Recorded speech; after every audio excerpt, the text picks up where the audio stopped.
Alors, on va parler cette fois-ci du Haut-Katanga avec M. Perki Lokale. Bienvenue. Merci, M. Jean-David Kilolo. C'est pour moi, ça a toujours été un très grand plaisir d'être en face de vous. Ça faisait très longtemps. Vous êtes à Lubumbashi? Oui, je venais de là, bien sûr. Alors, qu'est-ce qui se passe au niveau de Lubumbashi? Lubumbashi au niveau de la mairie, au niveau du gouvernorat. Allons d'abord, Molo. Au niveau de la mairie. Actuellement, il y a Joyce qui est rétabli après plusieurs semaines de tension entre lui et Patrick Afouimbi. Quand même, le calme est revenu. Justement, le calme ne devrait que revenir parce que le président de la République prône pour une bonne gouvernance, une gouvernance de qualité et de quiétude. Il fallait que le calme puisse revenir. On ne gère pas une ville si importante comme celle de Lubumbashi avec beaucoup d'agitation. Donc, Joyce était victime d'une mauvaise campagne, d'une campagne de haine qui était en train de la qualifier d'une personne incompétente. Mais la compétence... C'était une campagne contre elle? Exactement, c'était une campagne contre elle. La compétence, c'est pas dans le bureau, la compétence est sur le terrain. Et sur le terrain, qu'est-ce qu'elle a fait? La compétence, c'est les résultats. C'est ça qui est important. Mais parce qu'on a vu, lorsque Patrick Afouimbi a pris la mairie pendant un temps, Lubumbashi a rayonné. Non, Lubumbashi a rayonné. Oui, on a vu Lubumbashi a rayonné, c'était propre. Et puis, on a senti qu'il y a... C'est le contraire. On a senti qu'il y avait un leadership. C'est plutôt le contraire. C'est plutôt le contraire. Et qu'est-ce qu'elle fait? Joyce Tunda, c'est une femme de terrain. D'abord, elle est contestée. On dit qu'elle n'est pas katangaise d'origine. Non, mais ses origines katangaises sont douteuses. Mais est-ce que pour diriger la mairie de Lubumbashi, il faut obligatoirement être natif de Lubumbashi? Oui, pourquoi pas? Non, c'est pas ça. La loi ne le dit pas. C'est pas ça. Et puis, c'est un faux débat, ça. C'est un débat qu'il ne faudra pas prendre avec beaucoup d'importance, dans le sens où elle est en train d'imposer un leadership éclairé par rapport à sa manière de gérer la ville de Lubumbashi. Parce que on ne peut pas, dans aucun pays au monde, nous avions vu une ville ou une province se développer avec le tribalisme. On ne peut pas mettre le tribalisme en avant-plan par rapport à une gestion de la ville ou une gestion de la province. Joyce Tunda est en train de faire son travail comme il se doit. Et je venais de vous le dire tout à l'heure, qu'elle était, elle était juste... il y avait une campagne de haine, oui, une campagne de haine et de diabolisation contre sa personne, mais elle est sur le terrain. Nous avions vu, ça fait même pas 2 mois qu'elle est rétablie, et nous voyons les résultats qu'elle est en train d'apporter sur le terrain. La ville est en train de rayonner. La ville aujourd'hui rayonne. Il y a une différence, il y a une grande différence entre son prédécesseur et elle par rapport à la manière de gérer la ville de Lubumbashi, surtout dans le domaine d'assainissement de la ville de Lubumbashi. Et aujourd'hui, on peut rouler de l'aéroport jusqu'au niveau de la grande place. Ça, c'est pas Patrick Afouimbi qui a instauré ça? Non, c'est pas Patrick Afouimbi. Joyce, arrivé aussitôt qu'elle a repris la fonction des maires de la ville, elle n'a rien trouvé dans les caisses. Les caisses étaient complètement vides. Les caisses étaient vides? Les caisses étaient vides. Elle n'a rien trouvé dans les caisses. Et puis, donc l'équipe des Kafouimbi aurait remporté tout? Non, je ne sais pas, mais je vous dis seulement avec preuve à l'appui que Joyce n'a rien trouvé dans les caisses de la ville. Et puis, quand Kafouimbi était en train de gérer la ville de Lubumbashi, il y avait baisse remarquable des recettes. c'est-à-dire tous les agents percepteurs des recettes des taxes, les agents percepteurs des taxes de la ville étaient laissés. Donc, c'est géré comme il les voulait. Mais aussitôt, Joyce rétablit dans ses droits les plus légitimes, voilà, elle est en train de travailler et d'imposer son leadership sur le terrain. Il ne faudra pas jeter les mauvaises balles contre une personne qui travaille. Il ne faudra pas se cacher derrière ce qu'on appelle le tribalisme, la xénophobie, sur une personne qui est en train de travailler. Et en plus, elle est une dame. Elle est en train de travailler, elle est en train d'accompagner positivement la vision du président de la République. Et aussitôt arrivée, je crois 1 mois ou 2 mois plus tard, elle a renforcé la logistique liée concernant l'assainissement de la ville de Lubumbashi.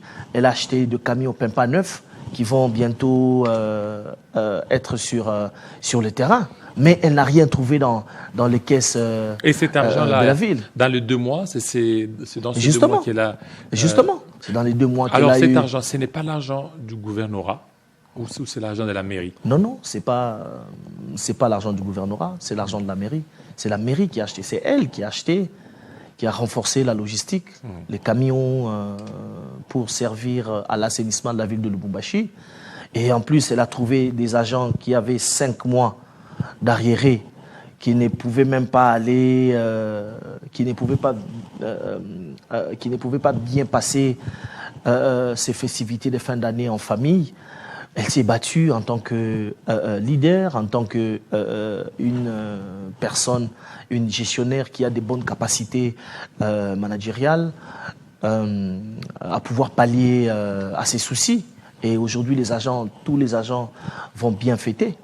Donc, il ne faudra pas nous appuyer sur de mots qui ne tiennent pas debout et pouvant l'empêcher à faire son travail. C'est une dame de terrain. Elle est difficilement au bureau. Joyce est difficilement au bureau. Elle est tout le temps sur le terrain. Elle est tout le temps sur le terrain. Tout le temps sur le terrain. Alors, maintenant, de la mairie au gouvernorat, actuellement, il y a Kazembe Choula qui est là, Martin. Exactement. Voilà, Kazembe Choula, qui est là ad intérim. Comment vous avez jugé son action depuis qu'il est là? J'avais suivi dernièrement sur votre plateau, vous aviez eu à recevoir un jeune pour qui j'ai beaucoup d'estime et qui a confondu en disant que Kiaboula a été l'idéal pour la province du Katanga. Non, Kiaboula n'est pas l'idéal de la province du Katanga. Il y a eu des gouverneurs qui ont défilé à la tête de la province du Katanga et qui sont partis. Leur histoire est passée. Là que Kiaboula a échoué, Kazembe Choula est en train de réparer. C'est pas un problème. Lui, non, mais il est en train de travailler. Vous n'avez pas suivi qu'il y a eu un grand désordre au niveau des péages. Il y a eu des péages qui ont été créés. Il y a eu des péages qui ont été créés par l'ancien patron de la ville l'ancien patron de la province du Katanga. Mais Kazembe est aussitôt arrivé. Kazembe a banni cette histoire. Il a remis les choses dans l'ordre.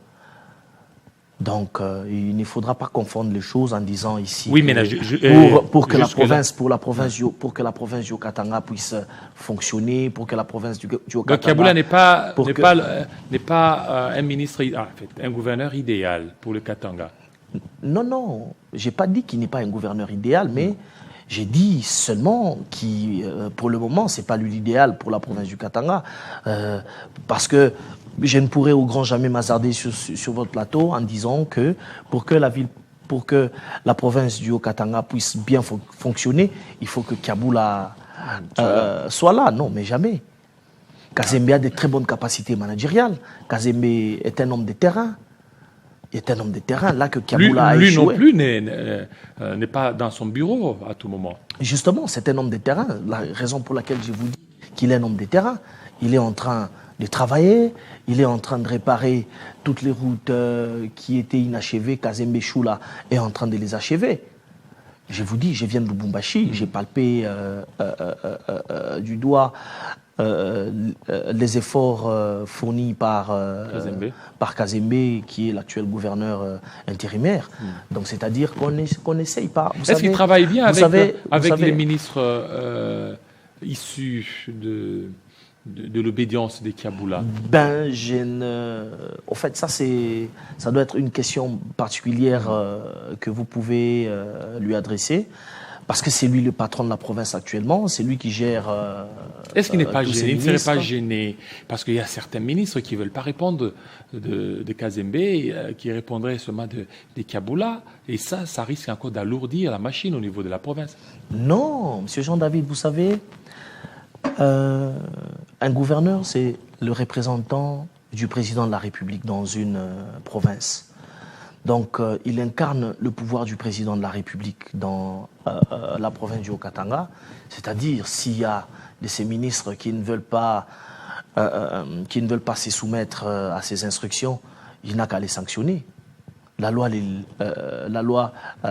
lui autorise. Oui, les lui reconnaît et les lui autorise. Donc, depuis qu'il est là, la province est calme.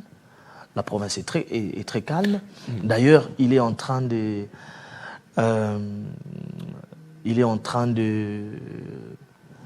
Ces jours passés, il a encore renforcé la sécurité au niveau effectivement, au niveau de la ville de Lubumbashi. Voilà, il y a certaines zones criminogènes, comme Kasumbalesa. On apprend qu'il y a des tueries. Et lui, gouverneur, qu'est-ce qu'il fait pour mettre fin à cette situation? Mais dernièrement, il a organisé le Conseil provincial de sécurité. Il a tapé la main sur la table en donnant des instructions sévères par rapport à la sécurité. Par rapport à la sécurité, il y a eu certaines poches qui n'ont pas commencé pendant que lui assure l'intérim. Toutes ces poches existaient bien avant. Il est en train de se battre pour pouvoir les effacer, bien sûr. À l'époque déjà, d'ailleurs, il faudra insister, à l'époque de Kaboula, c'était presque toutes les semaines, toutes les 2 semaines qu'on entendait des tueries, des attaques criminelles dans les domiciles, dans les habitations. Maintenant, depuis que Kazembe est là, il y a la patrouille qui est renforcée au niveau de la ville de Lubumbashi. Donc, les provinces, les villes du Haut-Katanga vivent dans la quiétude, à part, bien sûr, l'élément dont vous venez de révéler ici concernant la cité frontalière de Kasumbalesa, qui venait d'être secouée par cette série des tueries. Donc il y a les enquêtes qui sont en cours. Il y a déjà certains concernés qui ont été pris par les agents de sécurité. Donc Kazembe est en train de travailler. Il faut l'encourager. Il faut l'encourager. Quand on pense qu'on est l'idéal de la province, il faudra... Vous savez, les hommes d'État ne parlent pas trop. Les hommes d'État, les silences, c'est quelque chose qui essaie de réparer aussi beaucoup de choses. Hein. Les hommes d'État ne parlent pas trop. Kazembe n'est pas Luba? N'est pas un Luba? Kazembe Choula. Luba, de quoi? Un Moulouba. Un Moulouba du Kasaï. Parce qu'il y a 2 Luba. Il y a Luba du Kasaï, il y a Luba du Katanga. Un Moulouba du Kasaï. Non, non. Kazembe, je connais très bien son parcours.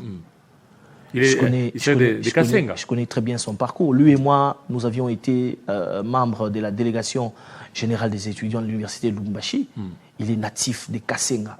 Oui. Donc, Kazembe n'est pas... Et d'ailleurs, même son père vient d'être intronisé comme chef coutumier. Exactement. Kazembe n'est pas Luba du Kasaï, c'est-à-dire toutes les informations qui tournent autour de sa tribu, tout ce qui se passe là, tout ce qui se raconte est faux et archi-faux. Kazembe est Katangé. Il est Katangé. Mais on ne peut pas On ne peut pas prétendre gérer, on ne peut pas prétendre faire développer notre pays avec ces genres des pensées, avec ces genres d'accusations. Le tribalisme ne construit pas. Le tribalisme n'a jamais fait avancer aucune patrie dans le monde, aucun pays, aucune ville ne s'est développée suite au tribalisme, jamais. Et pour ça, je voudrais insister, parce que je venais de suivre mon prédécesseur, l'honorable, qui parlait de la situation qui prévaut actuellement dans la province du Maniema. Vous savez, là, il faut insister sur un organe important, un service technique d'appui du gouvernement, un outil phare du gouvernement. Ici, je parle de l'inspection générale de la territoriale. Même tout ce qui était en train de se passer au niveau de la mairie de Lubumbashi, il y a eu une opposition farouche entre Kafouimbi et Joyce. Et Joyce. C'est-à-dire, vous savez, par les passés, on ne parvenait pas à comprendre c'est quoi l'IGTR. L'IGTR, c'est l'inspection générale de la territoriale. L'IGTR, c'est un outil phare. C'est un outil phare, c'est un service technique d'appui d'une importance capitale qui accompagne les gouvernements. Les gouvernements au niveau central, tout comme des gouvernements au niveau dans les différentes provinces. Alors, l'IGTR par le passé, toutes les autorités qui étaient là, toutes les autorités qui sont passées par les ministères des Affaires intérieures et sécurité, ils n'avaient pas un œil regardant sur cette institution d'une importance capitale. Mais voilà que Chabani Loko a compris, l'actuel ministre de l'Intérieur, Sécurité et Décentralisation et Affaires coutumières, et ont compris l'importance de l'IGTR. Parce que par les passés, l'IGTR avait un problème de leadership, un sérieux problème de leadership. Nous avions vu des gens qui étaient inspecteur général de la territoriale, qui géraient cette institution comme leur boutique, comme leur maison familiale. Il y a eu aussi certains qui sont passés, qui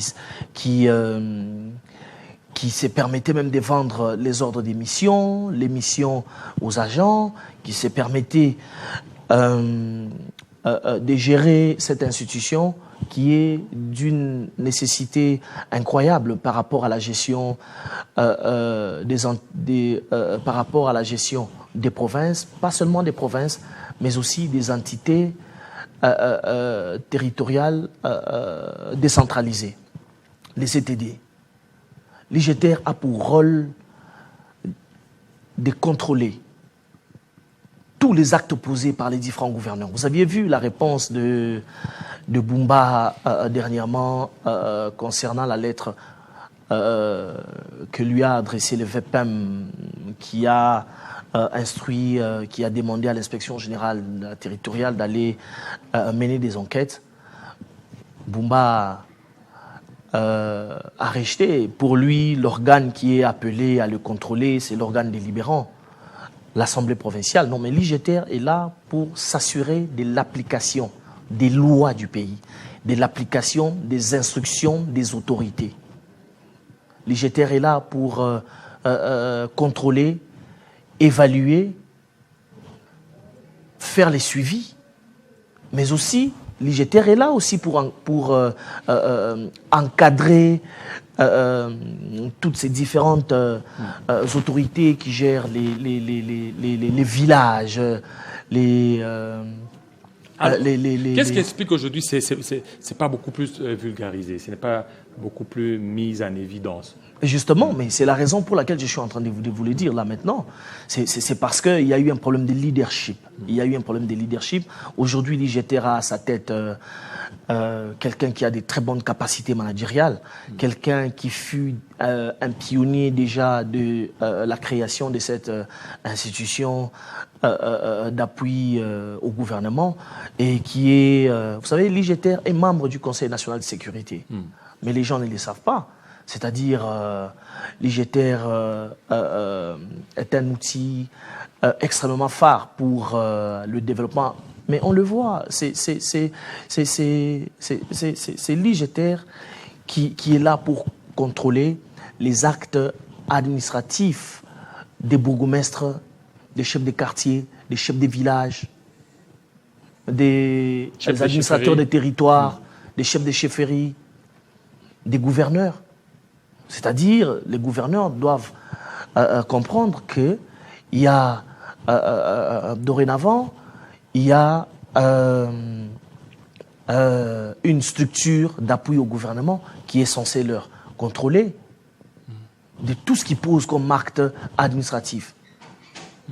Mais ça a connu beaucoup de problèmes par rapport au leadership. Aujourd'hui, il y a quelqu'un qui est là et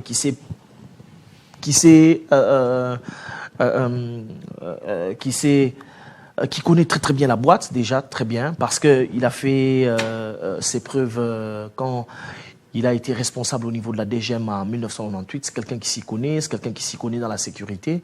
Donc c'est une intelligence à ne pas négliger. Monsieur Roger Lumbila Fekei. Donc c'est une intelligence à ne pas négliger, c'est une intelligence à prendre au sérieux, par rapport à la vision qu'il a imposée actuellement, parce que il est venu avec une nouvelle vision, et sa nouvelle vision parmi laquelle il y a les points liés à la formation des agents, parce que les agents doivent être formés. Les gouverneurs doivent se retrouver devant des inspecteurs territoriaux qui doivent être en mesure, c'est-à-dire qui doivent connaître quoi dire et quoi reprocher, quoi concernant l'encadrement et l'évaluation vis-à-vis des gouverneurs. Donc c'est vraiment extrêmement important. Je crois que dorénavant, vous allez comprendre. Et l'inspection générale de la territoriale. Exactement. C'est quoi l'inspection générale de la territoriale? Voilà. Merci beaucoup, M. Perki Localé, surtout de votre passage. Merci à vous, fidèles téléspectateurs, d'avoir été fidèles à nos programmes des Télé 50. Nous vous souhaitons nos vœux le meilleur. Joyeux Noël à tous et à toutes. Restez branchés sur Télé 50, la grande édition à la veille de Noël. Ça sera avec Christopher Uchokum. Portez-vous très bien. À très bientôt.